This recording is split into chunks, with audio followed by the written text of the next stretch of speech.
ஓப்போலேருந்து F21s Pro மற்றும் F21s Pro 5G அப்படிங்கிற ரெண்டு புது ஸ்மார்ட் ஃபோன் லான்ச் பண்ணியிருக்காங்க. இந்த ஃபோனில் ஒன்று 4G வெர்ஷன், இன்னொன்று வந்து 5G வெர்ஷன். ஸோ ரெண்டு ஃபோன்லையும் என்ன வித்தியாசம் இருக்குது, மேலும் வந்து எந்த ஃபோன் வாங்கலாம் அப்படிங்கிறது டீட்டெயிலாக இந்த வீடியோவில் பார்க்கலாம். வீடியோக்குள்ளே போக முன்னாடி ஒரே ஒரு லைக் மட்டும் கொடுத்துருங்க. இப்போ நம்ம ரெண்டு ஃபோனுக்குள்ள வித்தியாசத்தை பற்றி பார்க்கலாம். ரெண்டு ஃபோன்லையுமே டிஸ்பிளேயோட சைஸ் காமன் தான். அதாவது 6.43 இன்ச்க்கான ஃபுல் HD ப்ளஸ் ரெசல்யூஷன் உள்ள AMOLED டிஸ்பிளே ரெண்டு ஃபோன்லையும் கொடுக்குறாங்க.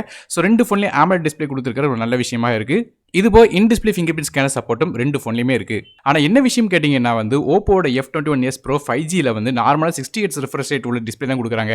அதே 4G வெர்ஷன் வாங்கும்போது 90 Hzக்கான ரிஃப்ரெஷ் ரேட் உள்ள டிஸ்பிளே கொடுக்குறாங்க. ஸோ டிஸ்பிளேயோட குவாலிட்டி ரெண்டு ஃபோன்லையும் நல்லா இருக்குது. ஆனால் ரிஃப்ரெஷ் ரேட் வந்து நமக்கு 4G வெர்ஷன் வாங்கும்போது இந்த 90 Hz கிடைக்கிறது ஒரு ப்ளஸ் பாயிண்டாக இருக்குது. ஆனால் இந்த 5G வெர்ஷனில் ஏன் இப்படி கொடுத்துருக்காங்கன்னு தெரியல. ஸோ ரெண்டுலேயுமே வந்து ஒரு 90 Hz ரிஃப்ரெஷ் ரேட் கொடுத்துருந்தா கொஞ்சம் பெட்டராக இருந்திருக்கும். ஆனால் அது கொடுக்கல. மற்றபடி ப்ராசர் அப்படின்னு பார்க்கும்போது நமக்கு ஓப்போட F21s Pro 5Gயை பொறுத்தவரையும் ஸ்னாப்டிராகனோட 695 ப்ராசர் கொடுக்குறாங்க.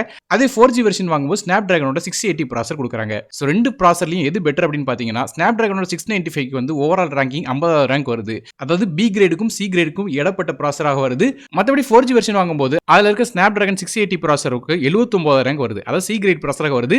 ஸோ ரெண்டு ப்ராசர்லையும் எது பெட்டர் அப்படின்னு பார்த்தீங்கன்னா நமக்கு வந்து 5G வெர்ஷன் அதாவது ஸ்னாப்டிராகனோட 695 தான் பெட்டரான ஆப்ஷனாக இருக்கு. மற்றபடி ரேம் மற்றும் இன்டர்னல் ஸ்டோரேஜ் அப்படின்னு பார்க்கும்போது ரெண்டு ஃபோன்லையுமே 8GB RAM with 120GB storage வருது. ரேம் வெர்ஷன் PDDR4X RAM பயன்படுத்துறாங்க. ஸ்டோரேஜ் UFS 2.2 ஆக தராங்க. மற்றபடி மைக்ரோ SD கார்டுக்கான சப்போர்ட் ரெண்டு ஃபோன்லையுமே கொடுக்குறாங்க. ரெண்டு ஃபோன்லையுமே வந்து மைக்ரோ SD கார்டுக்கான சப்போர்ட் இருக்கு. ஆனால் 5G வெர்ஷன் வாங்கும்போது நமக்கு வந்து ஹைபிரிட் சிம் செட் தான் தராங்க. ஒருவேளை 4G ஃபோன் வாங்குனீங்கன்னா டெடிகேட்டட் சிம் செட் தான் தராங்க. ஃபோனோட OSலையும் வந்து ரெண்டு ஃபோன்லையும் வித்தியாசம் இருக்கு. அதன்படி பார்க்கும்போது 5G வெர்ஷன் வாங்குனீங்கன்னா அது Android 11 OSல ரன் ஆகுது. 4G வெர்ஷன்ல நமக்கு வந்து Android 12 OSல ரன் ஆகுது. ஸோ இதுலையுமே ஏன் வித்தியாசம் கொடுத்துருக்காங்கன்னு தெரியல. ரெண்டுக்குமே Android 12 கொடுத்துருந்துருக்கலாம். அது கொடுக்காம வச்சிருக்காங்க.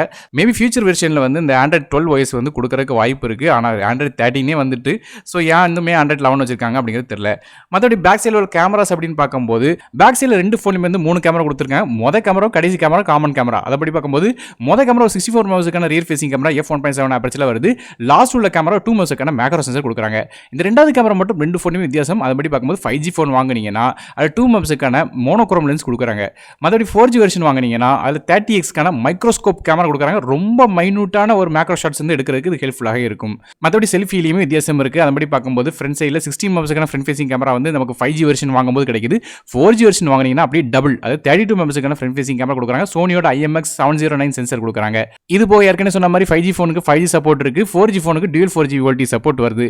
ரெண்டு ஃபோன்லையுமே 3.5 ஆடியோ ஜாக் சப்போர்ட் கொடுக்குறாங்க. ரெண்டு ஃபோனுக்கும் பேட்டரிஸ் அப்படின்னு பார்க்கும்போது 4500 mAh பேட்டரி, 33 வாட்க்கான ஃபாஸ்ட் சார்ஜிங் சப்போர்ட் வருது. சார்ஜ் பண்ணுறக்க டைப் சி போர்ட் கொடுக்குறாங்க.